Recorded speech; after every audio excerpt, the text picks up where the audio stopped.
मजाक नहीं उड़ा रहा हूं उसका, लेकिन थोड़ा सा उड़ा रहा हूं, सुनो। आई और आकर कहने लगी, हाँ इधर अशोक की, हाँ इधर दौड़ के आओ, जैसे ये टुन है, हाँ दौड़ के आओ, दौड़ के आ जा। हाँ, ये देखो ऐसे मोटी से थोड़ा हाथ ऐसे करना, लगना में तो टुन हमें लग नहीं रहा ना, इसीलिए थोड़ा सा पकड़ना, थोड़ा सा कर, हाँ टुन। तो ये आई और कहने लगी, पापा मेरे को घर चाहिए, घर चाहिए। मैंने कहा घर चाहिए, मिल जाएगा, सब्र कर ले। कह रही नहीं, एक बार प्रार्थना करा लिया, 2 बार करा लिया, ऑयल भी ले लिया, वाटर भी ले लिया, पैसे भी, दान भी दिया, दशवांश भी दिया, ये भी दिया, वो भी, सारी कहानी सुना दी उसने मेरे को। मैंने कहा अच्छा ठीक है। मैंने कहा बहन विश्वास कर, तेरी सोच में परमेश्वर की सोच मिलनी चाहिए, परमेश्वर काम करेगा। कहती नहीं पापा, मेरे को अपने पति को काफी टाइम हो गया कहते हुए कि नहीं मकान दिला, मकान दिला। पड़ोसी ने मकान ले लिया और वो कल पड़ोसी मिठाई का डब्बा लेकर आई थी और उसने कहा, कह रही देख कितने साल से चर्चे में जा रही है तू, और हम देख ले वहां जाते हैं वहां। कह रहे लेकिन हमारा मकान बन गया और तुम्हारा मकान नहीं बना। उसको गुस्सा चढ़ गया, उसने कहा अपने पति को, मकान मकान मकान। और पति ने क्या कहा, पति कह रहा चली जा नहीं तब बना दूंगा तेरी दुकान। भाग जाए यहाँ से। आपको पता है आदमी तंग होगी यही बोलता है, कह रहा बना देंगे भगवान बना देंगे। और आपको बताइए औरतों को उनकी माँ ने समझा के भेजा होता है, बेटे बस रात को मुंह फुला लेना ऐसे, तो वो रोज ऐसे बैठ जाती, खाना चाय ओके बाय ऑफिस जा रहा हूं। और वो बेचारा परेशान के मैं कैसे मकान बनाऊं, लोन लेने के लिए जा रहा है, बैंक में जा रहा है, कैसे भागा फिर रहा है, जिधर जा रहा है, लेकिन कुछ नहीं हो रहा, कुछ भी नहीं हो रहा। और ये औरत थोड़े दिन के बाद आती है और कहती है पास्टर मेरे पति से कुछ नहीं हो रहा और स्टोरी चेंज नहीं हो रही। कह रही तेरे यीशु कर सकता है, तेरी उससे बातचीत है, चल अभी कर अभी। मैंने कहा अच्छा अभी करूं। मैंने ठीक है भाई। अब मैंने कैसे लोगों को अगर ना कहूं नहीं हो सकता तो वो जाते ही नहीं है, बैठ जाते हैं। मैंने कहा चलो फिर, मैंने कहा परमेश्वर लो घर आ रहा है। मैंने कहा लो आ गया। कह रही सही में बताओ। मैंने कहा आ जाएगा सिस्टर आ जाएगा। कह रही नहीं मैंने होने चाहिए। मैंने कहा अच्छा चल तू कोई घर पसंद किया? कहती हाँ, और लाई भाई साहब फोटो खींच के लाई उसकी। कहती मैं फोटो ये दे। मैं कहा ये क्या? कहती एक कमरा और एक रसोई। मैंने कहा ये घर? कह रही हाँ मेरी पड़ोसन ने भी लिया है। मैंने कहा अरे ये क्या चक्कर है? मैंने कहा इस घर में रहेगी तू? कह रही हाँ नहीं मैंने आई चाहता इसी की प्रेयर करो। मैंने कहा नहीं अरे इसमें नहीं तू जा सकती। कह रही नहीं इसी में जाना मेरे को, इसी में। मैंने कहा मुझे कहना ही पड़ा बेशर्म होकर। मैंने कहा बहन तू इतनी टुन है, इतना सा दरवाजा तू उसमें घुसेगी कैसे? कहती ना मैं तेरे मैं घुस जाएंगी कह रही ऐसे चली जाऊंगी, ऐसे नहीं जाऊंगी, ऐसे जाऊंगी। आज लोगों ने तरीके ढूंढ रखे अपनी आशीष को पाने के, अलग ढूंढ रखे और ऐसे करके घुस गई। कह रही मैं ऐसे घुस भी आई उसमें। कह रही यही चाहिए। और थोड़े दिन के बाद आई, कह रही मकान बहुत छोटा है, बदबू आती है। मैंने कहा और थोड़े दिन के बाद जो उसकी पड़ोसन थी वो प्रभु में आ गई और वो प्रार्थना करने लगी और परमेश्वर ने उसे 4 कमरे का मकान दिया। हालेलुया। और वो कहने लगी परमेश्वर ने मैंने क्यों नहीं दिया, मैं तो इससे भी पहले की आई हुई हूँ प्रभु में। मैंने कहा तूने आज भी अपनी सोच में मेरे परमेश्वर को छोटा कर रखा है। यही कारण है जब मेरे लोग मेरी बात को, मेरे विचारों को छोटा कर देते हैं। अपनी सोच में छोटा कर लिया है आपने कि मेरा परमेश्वर मेरे लिए करेगा या नहीं करेगा। लेकिन जितने लोग आज विश्वास करेंगे, मैं कह रहा हूं परमेश्वर आज रात आपके लिए बहुत बड़ा काम करने वाला है। आमीन। बहुत बड़ा काम करने वाला है। आमीन। छोटा परमेश्वर नहीं है। कह रहा है कि मेरा हाथ ऐसा छोटा नहीं हो गया कि मैं तुम्हारा उद्धार न कर सकूं। मैं तुम्हारा उद्धार कर सकता हूं, लेकिन तुमने अपनी सोच में मुझे छोटा कर दिया है। विश्वास करना है। कह रहा है एक पेड़ होता है, पेड़ चाइना के अंदर, मैंने बताया संडे को भी, एक पेड़ होता है बॉम, उसको बूम पेड़ बोलते हैं। बॉम बम नहीं, बॉम पेड़।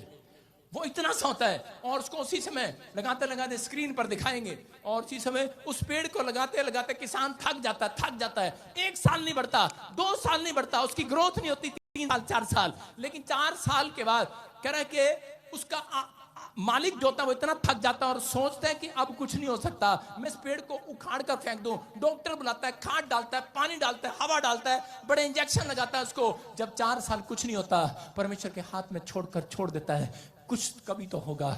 और 5वें साल में वो पेड़ जो 2 फुट का लेकर आया था वो 4 साल नहीं बढ़ा। इसकी कहानी है, आप गूगल पर सर्च कर सकते हैं कि ये 5, इस पेड़ का नाम बूम है। और ये अचानक से 5वें साल में 80 फुट तक चला जाता है। वो देखो 80 फुट, 80 फुट, 80 फुट तक ये पेड़ चला जाता है। इंडिया में से भी सबसे ऊंचा पेड़ है ये, हालेलुया। कह रहे सबसे ऊंचा 80 फुट तक इसकी चौड़ाई चली जाती है अचानक से। याद रखना, मैं लेकिन कब कह रहा 1 साल काम नहीं बना, 2 साल काम नहीं बना, 3 साल काम नहीं बना, टिके रहना, भागना मत। परमेश्वर का आत्मा कह रहा अचानक एक रात करा आएगी और आपकी ग्रोथ करेगी। परमेश्वर कह रहा ग्रोथ होगी एक रात, अचानक एक रात आएगी, आपका बिजनेस ग्रोथ करेगा। अचानक एक रात आपके बच्चों की शादी नहीं हो रही, मैं कह रहा हूं अचानक एक रात आएगी और शादी होगी।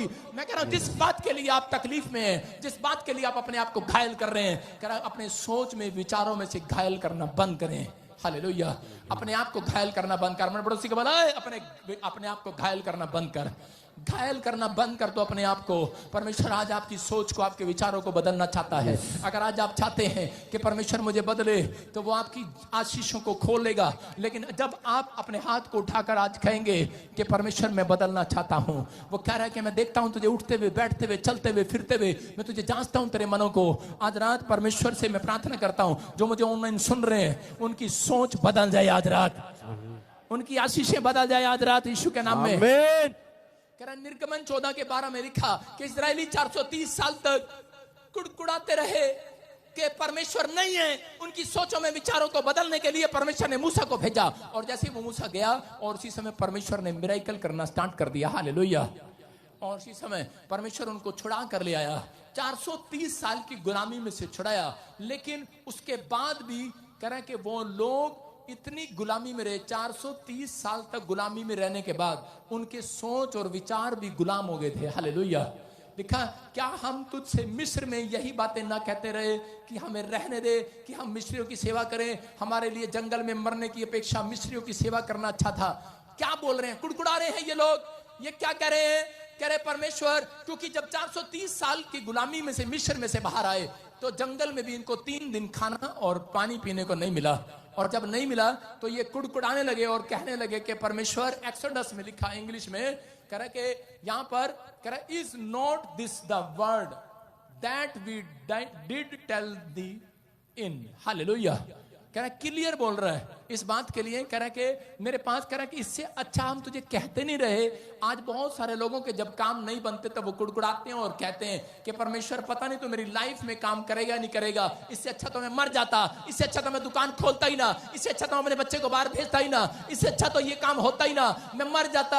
आज बहुत सारे लोग गुलाम बना लिया है, गुलाम हो गए अपने सोच और विचारों का कि कुछ नहीं हो सकता। लेकिन यहां पर परमेश्वर ने कह मिस्रियों को छुड़ाने के लिए, मिस्रियों के हाथ से छुड़ाने के लिए जब कह मूसा को भेजा इजरायलियों को छुड़ाने के लिए, तो उसी समय परमेश्वर ने उस समय उसको बताया, कह रहा कि याद कर, कह रहा कि मैं तुम्हें छुड़ाऊंगा। लेकिन वो फिर भी अपनी सोच में गुलाम बने हुए थे, क्योंकि उनके अंदर एक डर था कि कहीं मुझे आकर पकड़ न ले, कहीं मुझे आकर फिर से हमें मिस्र लोगों के लोग पकड़ कर न ले जाएं। हो सकता है आज आपके अंदर भी आप सोच और कह रहा विचारों के गुलाम हो। कई बार जब किसी की पथरी ठीक हो जाती है, किसी का बच्चा ठीक हो जाता है, किसी का बिजनेस चल पड़ता है, तो उसके दिमाग में ख्याल हमेशा रहता है, ज्यादा नहीं हंसना, ज्यादा नहीं लोगों को बताना हमारे घर में कार आ गई है, ज्यादा नहीं बताना हमारे पास पैसा आ गया है। कहता है क्योंकि वो गुलाम है आज भी सोच के। हालेलुया। कितने लोगों को ऐसा समझाया जाता है कि ऐसा नहीं करना, किसी को नहीं बताना तू प्रेग्नेंट हो गई है, किसी को नहीं बताना तुझे बेटा हो गया है। क्यों? क्योंकि वो सोच और विचारों के गुलाम है। उनको पता है कि हम ज्यादा हंसते हैं तो हमें ज्यादा रोना भी पड़ता है। वो गुलाम है, वो लोग आज भी वो गुलाम है। लेकिन मैं फिर कह रहा हूं कि यहां पर परमेश्वर ने उसी समय उनको, उनके पीछे मिस्र की सेना लगा दी।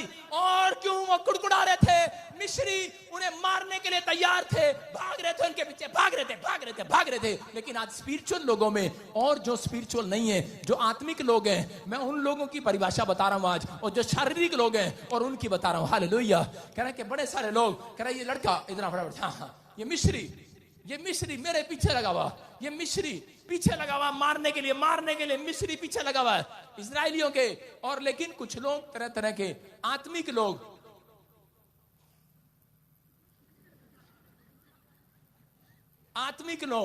और शारीरिक लोग भी थे। किसमें? इजरायलियों की सेना के अंदर। इजरायली जो लोग थे उनमें कुछ लोग आत्मिक थे, कुछ लोग शारीरिक थे। चर्च में कुछ लोग आत्मिक बैठे हैं, कुछ लोग शारीरिक बैठे हैं। मैं शारीरिक से नहीं, आत्मिक लोगों से बात कर रहा हूं। आमीन बोल कर आजाद हो जाओ आज। आमीन। मैं शारीरिक लोगों से बात नहीं कर रहा हूं आज। आमीन बोलने वाले कौन? आत्मिक लोगों से बात कर रहा हूं आज। आमीन। इधर आजा, फटाफट इधर आजा। हाँ, सारे बोला हालेलुया। कह रहे हैं कि उस समय क्या हो रहा था? ये इजरायली को परमेश्वर ने कहा, कह रहे कि लाल समुंदर, कह रहा जाओ जाओ, निकल जाओ निकल जाओ। और ये रास्ते में कह रहे थे कब जंगल आएगा, कब पार होगा, कब कनान देश आएगा, कब हम पहुंचेंगे। लेकिन उसी समय परमेश्वर ने उनको उस समय उस रात बताया, कह रहे कि जाओ फटाफट, मूसा इनको निकालो जल्दी से यहां पर। और उसी समय आगे जब निकले वो, उनकी बात मानकर, मूसा की बात मानकर इजरायली जब जा रहे थे तो सामने लाल समुंदर आ गया और पीछे फिरौन की सेना घोड़े पर सवार होकर तलवार और भाले लेकर आ रही है और इसी समय मारने के लिए। और इसी समय इजरायली क्या बोल रहे हैं? अब ये इजरायली, ये आत्मिक है और ये शारीरिक है। और ये क्या बोल रहा है मूसा को? ये बोल रहा है, शारीरिक कह रहा है इससे अच्छा वहीं ठीक नहीं थे, कह रहा मरवा दिया आगे लाल समुंदर और पीछे सेना, कह रहा ये हमें फिर पकड़ कर ले जाएंगे, फिर मारेंगे, फिर हम मर